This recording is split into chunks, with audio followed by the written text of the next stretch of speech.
Why not, guys? Let's talk about Death Note. So, for me, Death Note, I watched it. I think I watched it when it was actually getting produced. I'm not sure. But Death Note actually was a very interesting anime. It was very good in season one. Oh, man, it was so good. Season two, they changed the freaking intro. They changed the freaking intro. Usually for me, that's like one warning sign of, oh, damn, because it's either means they're going to up an ante or they're not going to up the ante at all. Sadly, when it comes to changing the intro, if it's hype and awesome, then that means you got something. But if it turns out that I really don't want to talk about it, it's most likely I don't want to talk about it. And that's what sadly Death Note turned out for me. Death Note was very good all the way to the ending, and I believe exactly what my friend said too, where it's like the ending seems a bit too rushed. And for people who never seen Death Note, it's a good idea now to turn this off because I'm going to start spoiling. So what happened in Death Note, everyone most likely knows that there's a guy named Light Yagami. He found Death Note. He got Ryuk. And, well, he basically takes the law into his own hands, writing the Death Note, and there's lots of rules to it. If you don't write what they're going to die from, they're just going to die from a simple heart attack. Also, you have this pop star Miga or something like that. So you got this pop star who went crazy, and, well, she actually likes Light Yagami, aka like Kira. She found him, then she fell in love with him, and he's using her and all that stuff. And then it gets very juicy where it comes to L and the freaking police trying to find out who Kira is, and it's very fun. And the weird part is that Tree Siegel talked about this. It's weird that he skipped the part of the whole what about the freaking damn Onis? What about, well, they're not really called Onis, but what about Ryuk? What about Pop Girl's freaking monster? What about those two? What about the freaking damn eyes, man? The origami eyes? Origami? No, it's not origami eyes. Oh my gosh, it's been so Shimagami. That's it. Shimagami. They're Shimagamis.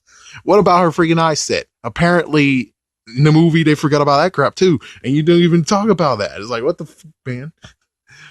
But yeah, that's one thing too, is the fact that she's able to see people. The sad part is that when you get those Shimagami eyes, it cuts your life in half. And she did that 2 times. Holy. Yeah, damn. So yeah, that's what's going on. And eventually Light was able to join in with L to find who Kira is. And, well, he's Kira. And it's kind of very funny. And then the messed up part was that it got very, very good, and then all of a sudden he decided to recruit one more person into the Kira movement, if you want to call it that, or the Kira front. And sadly, this third person is the one that freaking murks it the hell up, and that's when it gets very, very, man, this is bullshit. Personally, I wish they written it better. I know it's an insult to everyone who actually wrote Death Note, but I wish they rented it better, the ending better, because what happens is that he got revealed. It's because the third person fricked it up. I really personally wish that the third person was pretty good. The third person was pretty good. He didn't screw up, but it was L doing that extra effort to find out, oh, I see what's going on now. Instead of just a third person freaking it over, then Light gets gunned down like a fool. The pop girl actually jumps off a building and kills herself. And Ryuka's like, yes, I knew it. I knew this whole time, Light. I would be the one that writes your death. I knew it the whole entire time. It's like, yeah, that's just, I don't like the ending of it. I don't like the ending of the freaking damn anime. Did I want Light to win in the end? I would at least like it to have been better than what happens here. The funny part is that I didn't even get to see the ending. I only just got talked about the ending. Then I had to look for myself to see what happens in the ending a few years later. And yeah, the ending is a bit of a freaking damn letdown to me. And then we get into the movies. So weirdly enough, Japan decided to say, well, I'm just going to say they made live actions, a two-parter of the movies.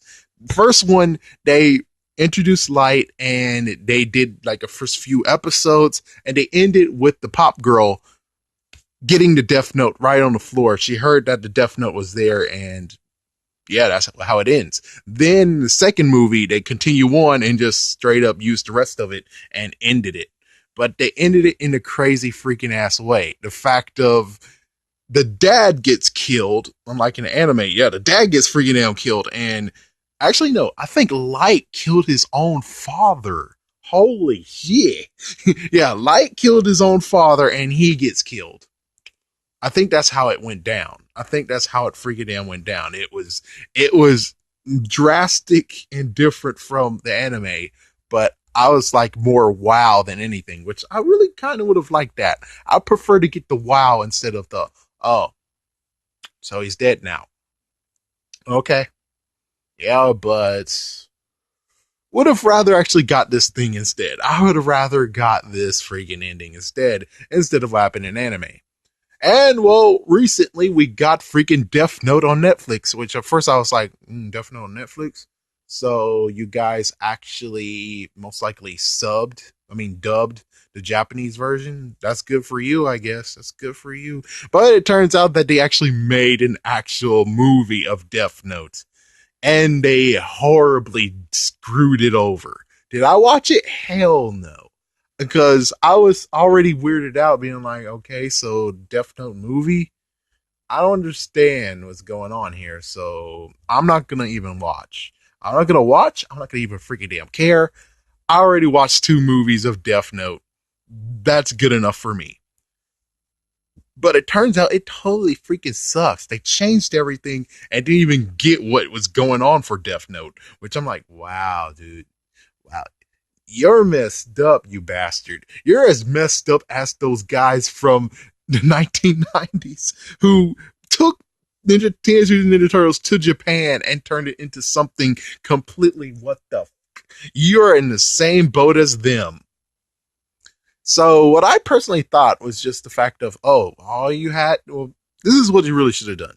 All you had to do, man, is most likely get a freaking fan of Death Note, get the script from Death Note, the Japanese first movie, translate it, allow the freaking fan or fans look at it and say, oh, I would have liked to have this in the movie, take this out of the movie, and allow it to be tweaked to the point of where, holy shizzle, you got a freaking damn movie that people will freaking damn care about and lose their about. And hopefully you'll be able to take the second movie and then tweak it a little bit and make it so it's a 3-parter. So it's 3 movies with all that. That's what you kind of could have done. But okay, fine. If you wanted to be a dumb idiot and make a freaking movie all by your damn self, well, good for you. But it failed. It failed so badly.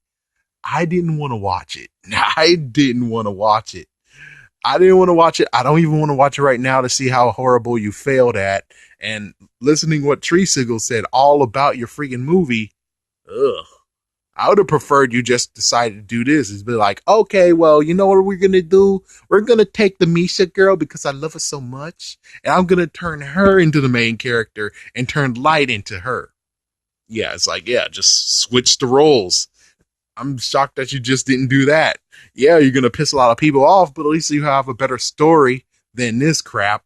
It's like, yeah, at least you have a better story. I mean, it's kind of like Frequency, kind of like what happened with Sleepy Hollow and every other freaking TV show that decides to say, let's make the girl have the freaking main role. The girl is the main character instead of the guy. It's like, yeah, I'd rather you guys would have just did that.